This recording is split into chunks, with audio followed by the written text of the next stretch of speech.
aux États-Unis, on est à quelques jours de la présidentielle. On va voir si tout est à l'arrêt. Parce on a vu hier soir justement cette nomination, cette confirmation, on va dire, de la juge à la Cour suprême, Amy Coney Barrett, confirmée donc la nuit dernière, malgré la proximité du scrutin, décriée par les démocrates. C'est un jour historique, a déclaré Donald Trump. Question, Régis, pourquoi est-ce une vraie victoire pour le candidat Donald Trump? Alors, je rebondis sur décrié par les démocrates. En effet, vous avez entièrement raison. C'est la première fois depuis 151 ans qu'un juge de la Cour suprême est confirmé sans l'approbation d'un seul membre de la minorité politique, en l'occurrence du Parti démocrate. Donc, voilà, ça Pourquoi pose le cadre. Pourquoi vous souriez, Éric Zemmour? Ensuite... C'est pour ça que j'aime Trump. Voilà. Alors, vous allez voir. C'est exactement pour ça que j'aime Trump. Il a tous les défauts de la Terre, mais voilà. Éric Zemmour, vos réactions? Non, mais une petite remarque, c'est pour ça que je souriais tout à l'heure.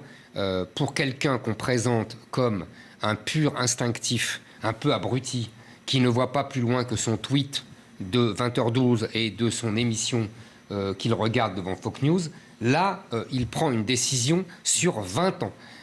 Je trouve que là, c'est une claque monumentale à tous les gens qui lui crachent dessus depuis 4 ans. Et oui, jusqu'à leur mort. Donc là, elle a 48 ans, on est tranquille. Deuxièmement, la Cour suprême est plus importante aux États-Unis que le président des États-Unis. Elle a plus de pouvoir. On en a parlé, vous vous souvenez, Christine, il y a 15 jours, j'en avais parlé, etc.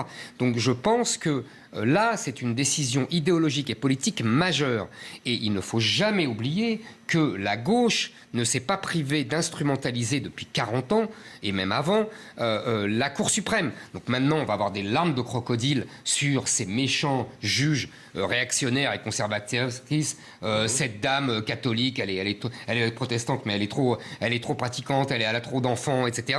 Mais ils se sont pas, eux, quand ils avaient la majorité, ils ont effectivement renversé la table et ils se moquaient complètement des réactions des gens qui n'étaient pas d'accord avec eux. Mais là, avec la Cour suprême, il a donné un magnifique coup de pied dans la fourmilière. Et ils vont le supporter pendant 20 ans.